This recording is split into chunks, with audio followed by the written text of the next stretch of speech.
ఒక్కసారి ఆడబిడ్డలందరికీ విజ్ఞప్తి చేస్తున్నా, మీ అవసరాలను గుర్తించి ఎన్నికల్లో పథకాలు ప్రకటించాం.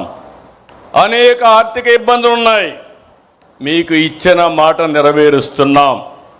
ప్రతి బిడ్డను చదివించుకోవాలని తల్లుల ఆకాంక్షను అర్థం చేసుకుని తల్లికి వందనం కింద ఎంతమంది పిల్లలుంటే అంతమంది పిల్లలకు 15,000 చొప్పున తల్లి అకౌంట్లో వేస్తున్నామని చెప్పి కూడా నేను మీకు తెలియజేస్తున్నా.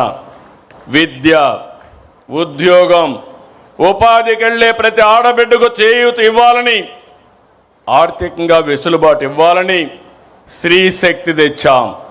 నేడు ఉచిత బస్సు ప్రయాణం బిగ్ హిట్. ఎక్కడ పోయినా ఏ బస్సులో చూసినా నా ఆడబిడ్డలే కనపడుస్తున్నారు. వాళ్ళను చూస్తే నాకు ఎక్కడా లేనటువంటి సంతోషాన్ని ఇస్తా ఉందని చెప్పి కూడా నేను మీకు తెలియజేస్తున్నా.